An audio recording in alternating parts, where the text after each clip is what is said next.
오늘 함께 보실 하나님 말씀은 잠언 15장 32절 말씀입니다. 읽겠습니다. 훈계받기를 싫어하는 자는 자기의 영혼을 경히 여김이라. 견책을 달게 받는 자는 지식을 얻느니라. 아멘. 오늘 말씀에서는 훈계를 들은 사람의 두 가지 반응과 그리고 그것을 통해 나오는 결과를 우리에게 알려주고 있습니다. 첫 번째 사람은 훈계를 싫어하는 사람입니다. 그런데 오늘 말씀을 보면 그 사람이 자기 영혼을 가볍게 여기는 사람이다라고 기록해주고 있죠. 이게 언뜻 연결이 잘 안 됩니다. 훈계를 받기 싫어하는 것과 자기 영혼을 가볍게 여기는 것과 이게 도대체 무슨 연관성이 있을까요? 잘 안 되는데 일단 뒷말씀을 보고 다시 돌아오도록 하겠습니다.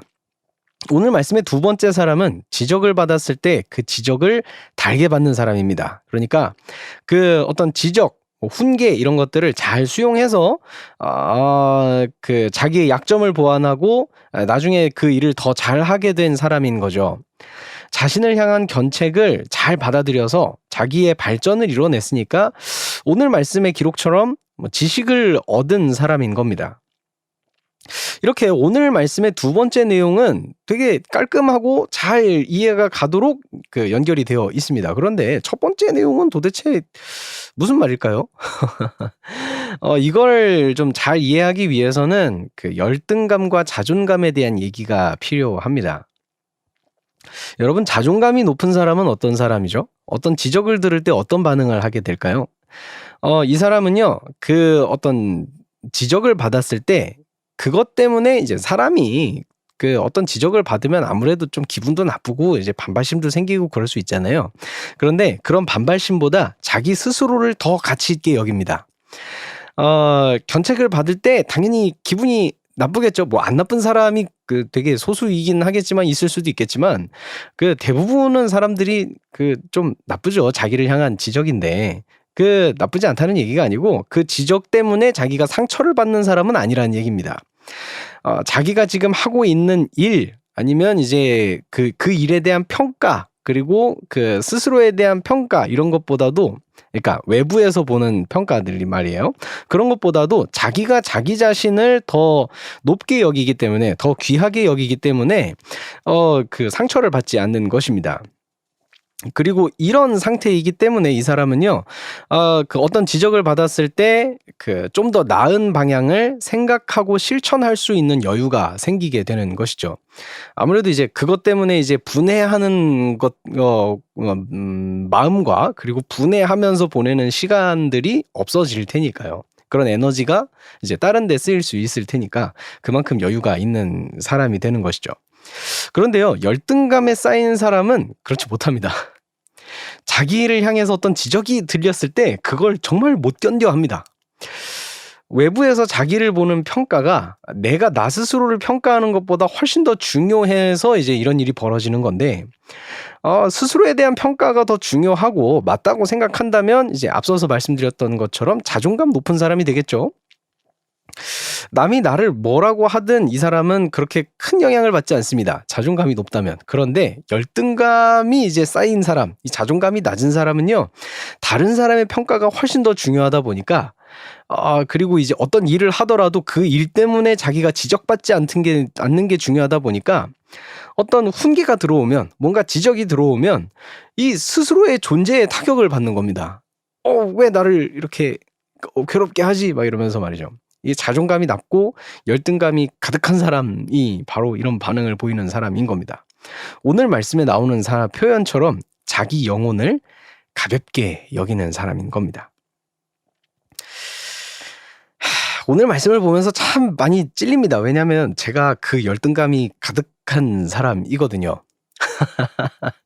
정확하게 말씀드리자면 지금 되게 많이 나아졌고 또 나아지고 있는 중입니다. 좀 남았는데 많이 나아지고 있는 중입니다. 여담이지만 큐티가 아니고 기회가 된다면 이런 것도 참 나누면 좋지 않을까 생각은 해요. 왜냐하면 진짜 하나님이 저를 되게 많이 바꾸시고 되게 많이 회복시켜 주신 거거든요. 이게 이런 거는 나중에 기회가 된다면 하도록 하고요. 오늘 말씀을 보면서 저는 되게 많이 찔렸습니다. 그 지적이 올 때 막 못 견뎌 하고 막 분내고 막 어떻게든 나 스스로를 변호하던 그런 제 자신이 많이 기억이 납니다. 제 스스로가 나의 부족함과 연약함을 인정하고 더 나은 모습으로 나아갈 수 있는 제가 되기를 소망합니다. 보통은 이렇게 큐티로그가 이렇게 하고 따다단 하면서 이제 나오면서 끝났을 텐데 오늘은 한 가지가 더 있습니다. 제 스스로에 대한 큐티는 방금 말씀드렸던 것입니다. 그런데 오늘 말씀이 어떤 정신적인 어떤 마음적인 이제 교훈을 주는 말씀이기도 하지만요. 우리의 신앙적인 부분도 같이 있습니다. 왜냐하면 요걸 알 수 있는 부분이 있는데 오늘 말씀은요. 마음이나 존재라는 이제 그 단어를 선택하지 않고 영혼이라는 단어를 선택해서 우리에게 말해 주었습니다. 다시 한번 말씀 볼까요? 다시 말씀 보면은 훈계를 받기 싫어하는 자는 자기의 영혼을 경히 여김이라라고 되어 있죠. 그래서 이게 단순하게 어떤 정신적인 혹은 이제 도덕적인 어떤 가르침이라고 보기보다는 좀 신앙적인 부분이 있다고 생각합니다. 여러분, 성경은요. 되게 지적하는 책입니다. 사람을 향해서 너희는 죄인이야라고 이렇게 지적하는 책이 성경입니다. 성경을 보면 그 진리가 내 스스로를 바라보게 만들거든요. 끊임없이 사람을 죄인이라고 알려줍니다. 아무리 우리가 사람이 사람을 보기에 이 사람 완벽해, 이 사람 진짜 선해라고 생각한다고 하더라도, 평가한다고 하더라도 성경에 빗대어 보면 흠이 잡힙니다. 그 인간에 대한 진리가 드러날 때 혹은 이렇게 선포되어질 때 그걸 들은 사람은요, 두 가지 부류로 나눠집니다. 나는 죄인이 아니라고 끝끝내 그걸 부정하던가 아니면 내 죄인됨을 깨닫고 하나님 앞에 자복하거나 두 가지입니다. 물론 이걸 듣고 계신 분들은 스스로의 그 죄인됨을 깨닫고 복음을 받아들이신, 그래서 하나님의 지혜와 지식을 마음에 품으신 분들이겠죠.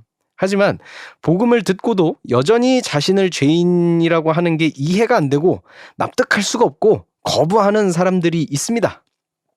지금도 많죠. 스스로의 영혼이 타락한 상태에 있음에도 불구하고 그냥 그 타락한 상태 자체가 정상이라고 여기고 있기 때문에 이게 뭐가 잘못된 거야? 난 전혀 모르겠는데? 라고 생각하고 있는 거예요. 스스로의 삶 자체가 죄 가운데 있다는 걸 이해할 수가 없는 것이죠. 파악할 수가 없는 것이죠. 하나님의 말씀은 오늘날에도 여전히 나타나지고 있고 여전히 적용되어지고 있습니다. 하나님의 훈계를 받아들이거나 거부하면서 말이죠.